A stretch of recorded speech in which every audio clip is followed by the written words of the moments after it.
भगवान हो या इंसान, सभी को अपने कर्मों का फल भोगना ही पड़ता है। माता सीता ने भी अपने कर्मों का फल भोगा था। राम ने माता सीता को गर्भावस्था में त्याग दिया, ये तो सभी जानते हैं। लेकिन भगवान राम ने सीता का त्याग क्यों किया? माता सीता को अपने कर्मों का फल भोगना था, इसी कारण उन्हें यह दंड मिला। मिथिला नगरी में जनक राजवंश राज करते थे। उन्हीं में से एक राजा शीरध्वज थे। एक बार यज्ञ के लिए वो जमीन जोत रहे थे। उसी समय वहाँ से एक छोटी कन्या निकलती है। इस सुंदर कन्या को देखकर राजा को बहुत खुशी हुई। उन्होंने उस कन्या को अपनी पुत्री बना लिया। उसका नाम सीता रखा। एक दिन सीता अपनी सहेलियों के साथ बगीचे में खेल रही थी। वहाँ उन्हें एक तोते का जोड़ा दिखाई दिया, जो बहुत ही खूबसूरत था। वे दोनों पक्षी एक पर्वत की चोटी पर बैठकर बातें कर रहे थे। पृथ्वी पर श्री राम नाम से विख्यात एक बड़े सुंदर राजा होंगे। उनकी महारानी का नाम सीता होगा। श्री राम सीता के साथ कई वर्षों तक राज्य करेंगे। धन्य है वे जानकी देवी और धन्य है वे श्री राम। तोते की ऐसी बातें सुनकर सीता ने सोचा कि ये दोनों तो मेरे बारे में बात कर रहे हैं। इन्हें पकड़कर मैं इनसे अपने जीवन की जुड़ी सारी बातें पूछ सकती हूँ। इसलिए उन्होंने अपनी सहेलियों से उन दोनों पक्षियों को पकड़कर लाने को कहा। उनकी सहेलियाँ उस पर्वत पर गईं और दोनों पक्षियों को पकड़कर ले आईं। माता सीता उन पक्षियों से कहती हैं कि तुम दोनों बहुत सुंदर हो। देखो, डरो नहीं, मैं तुम्हें कोई नुकसान नहीं पहुंचाऊंगी। तुम बस मुझे ये बताओ कि तुम कौन हो और कहाँ से आए हो। राम कौन है और सीता कौन है? तुम्हें उनके बारे में कैसे पता है?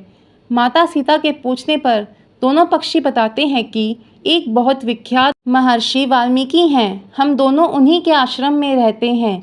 महर्षि ने रामायण नाम का एक ग्रंथ लिखा है, जिसका पाठ उन्होंने अपने शिष्य को भी कराया है।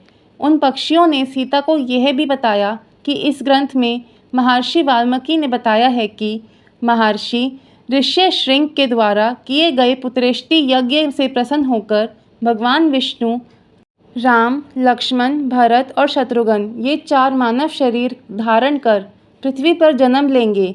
बड़े होने पर श्री राम महर्षि विश्वामित्र और अपने छोटे भाई लक्ष्मण के साथ हाथ में धनुष लिए मिथिला आएंगे और शिवजी के धनुष को तोड़कर सीता से विवाह करेंगे।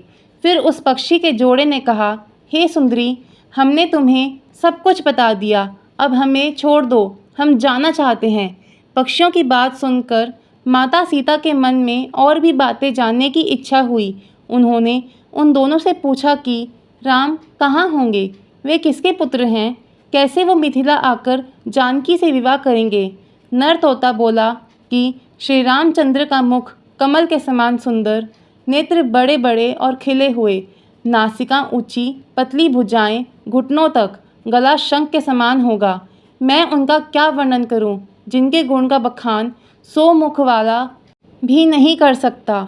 दोनों पक्षी कहते हैं कि जानकी देवी धन्य हैं, जो जल्द ही रघुनाथ जी की पत्नी बनकर उनके साथ कई वर्ष तक राज करेंगी। लेकिन तुम कौन हो? पक्षियों की बातें सुनकर सीता ने कहा कि जिसे तुम लोग जानकी कह रहे हो, वो मैं ही हूँ। माता सीता उन्हें कहती है कि मैं तुम दोनों को तभी छोड़ूंगी जब श्री राम यहाँ आकर मुझसे विवाह करेंगे। तब तक तुम दोनों आराम से मेरे घर में रह सकते हो। ये सुनकर मादा तोता जानकी से कहती कि हम वन के पक्षी हैं, हमें घर में सुख नहीं मिलेगा। मैं गर्भवती हूँ, मुझे जाने दो। मैं अपने स्थान पर जाकर अपने बच्चे पैदा करूँगी। आप चाहें तो उसके बाद फिर से यहाँ आ जाऊँगी। उसके कहने पर भी सीता जी ने उसे नहीं छोड़ा। तब उसके पति यानी नर तोते ने कहा, सीता, मेरी पत्नी को छोड़ दो, वो गर्भवती है। जब ये बच्चों को जन्म दे देगी, तब उसे लेकर मैं फिर तुम्हारे पास आ जाऊंगा। तब माता सीता ने कहा, तुम आराम से जा सकते हो, लेकिन ये मुझे बहुत पसंद है। तुम घबराओ नहीं, मैं इसकी अच्छे से देखभाल करूंगी। जब सीता ने उस मादा तोता को छोड़ने से मना कर दिया, तब वो पक्षी दुखी हो गया। पक्षी दोबारा सीता जी से निवेदन करता है कि मैं अपनी पत्नी के बिना जिंदा नहीं रह सकता, इसलिए इसे छोड़ दो। माता सीता, तुम बहुत अच्छी हो, मेरी प्रार्थना मान लो। इस तरह उसने बहुत समझाया, लेकिन सीता ने उसकी पत्नी को नहीं छोड़ा।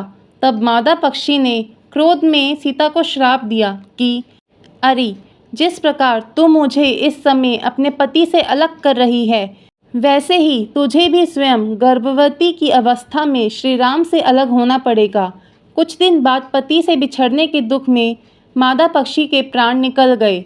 पत्नी की मौत हो जाने पर नर पक्षी दुखी हो गया। फिर वो सीता जी से बोला कि मैं मनुष्यों से भरी श्री राम की नगरी अयोध्या में जन्म लूँगा। मेरे ही कारण तुम्हें पति के वियोग का दुख उठाना पड़ेगा। तोते ने भी अपने प्राण त्याग दिए। कुछ साल बाद उनका जन्म अयोध्या में धोबी के घर हुआ। उस धोबी के कारण ही सीता जी का अपमान हुआ।